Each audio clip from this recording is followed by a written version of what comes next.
Hello, this is Topavs with the Daily Voice from Voice to the Void, here on October 11th, 2012, with today's news.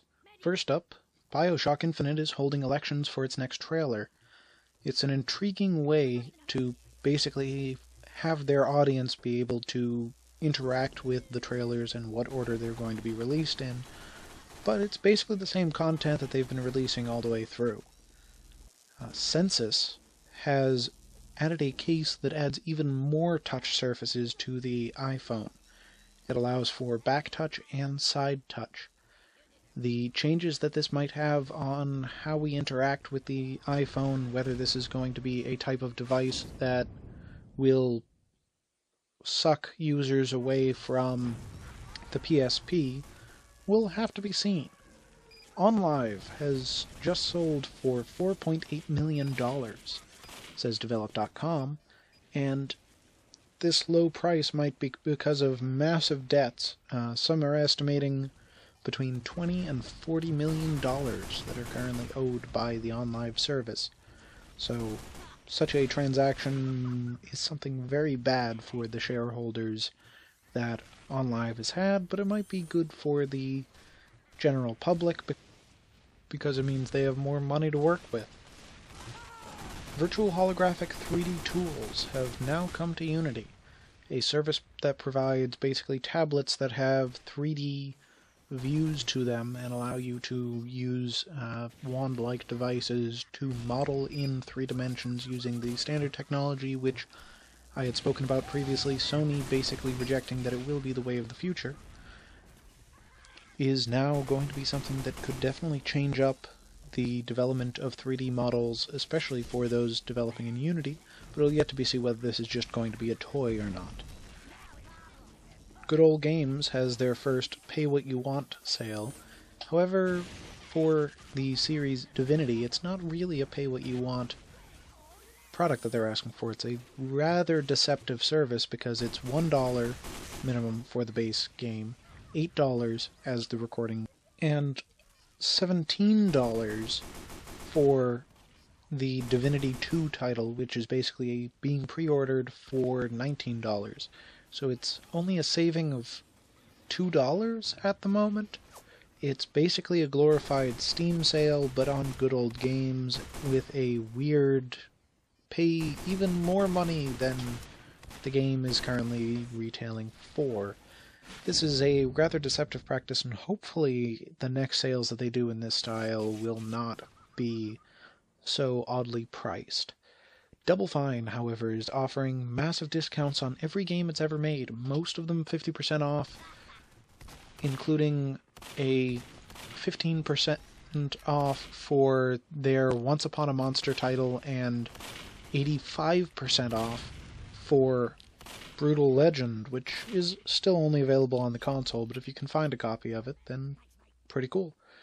A new study is out saying that teens are looking for console games, speaking of that, not social titles. There's been, between surveys on Gamasutra, almost a 8% drop in desire for social games from teenagers over the past year.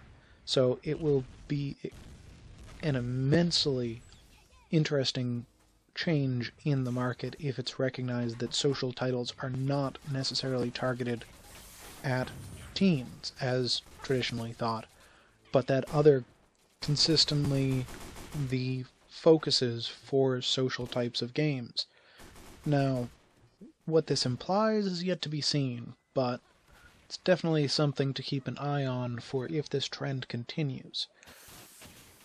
iPhone 5 has been found to be even in shorter demand than its protests and other problems have been providing it because of quality issues.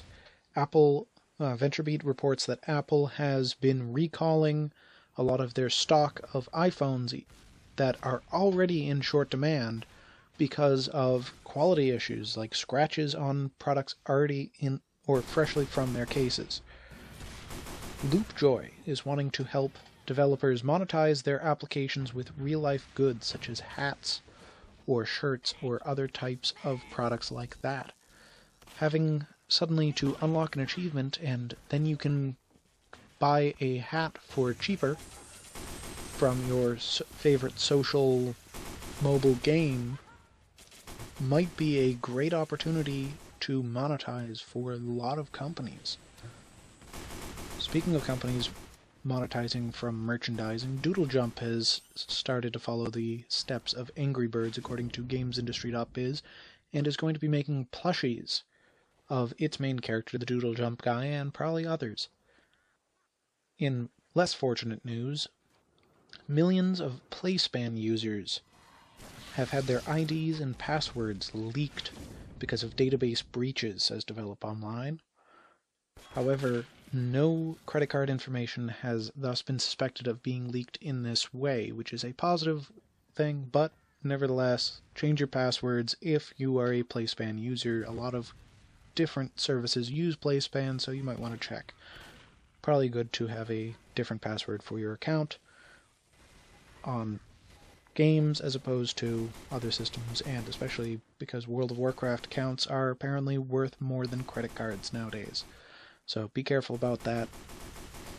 Farmville 2 has shown a substantial slowing, getting about a tenth the daily active users, or a tenth of the gain of daily active users as compared to last week, with the daily active users only reaching about 7.8 million at this time and a massive slowing already occurring. It doesn't seem like it's going to get anywhere near the previous Farmville, and whether it's actually going to start declining soon because of its design might be a problem for the already financially hurting Zynga, as you've heard over the last couple of days. All of this comes from inside social mobile games. Zitmo is growing more sophisticated, says ThreatPost. It's now very prevalent in Android and possibly morphing into a botnet. Zitmo, for those of you who don't know, is a Trojan application or malware that has broken into the mobile market, basically primarily on Android. But this means that our previous problems on standard computers is now translating to our mobile computing, which isn't as much of a surprise as it might seem. Kickstarter is now going to the UK for Halloween and beyond. As of October 31st, Kickstarter will be available in the UK, which will definitely shake up some of the startups that have been imitating Kickstarter over in Europe right now, which have just been starting up. So Kickstarter nipping that in the bud is a definite good idea for them, but might hurt some of the up-and-coming over there.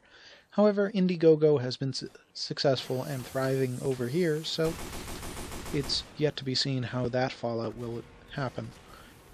Last up, Skylander Battlegrounds is coming to iOS, says Joystick.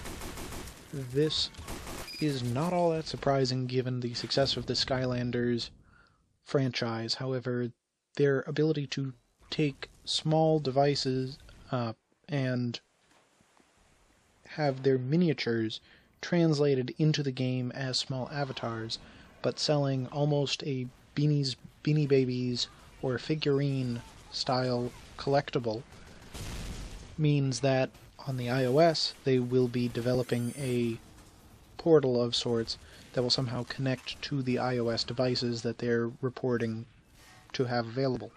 It will be extremely interesting to see the next stage in this and how it actually translates over to possibly having more hardware sales with software, or whether this is something that you can play without the hardware, and what style of game that this will start creating. So, subscribe above, comment below. This has been The Daily Voice with Topaz. See you tomorrow. Bye.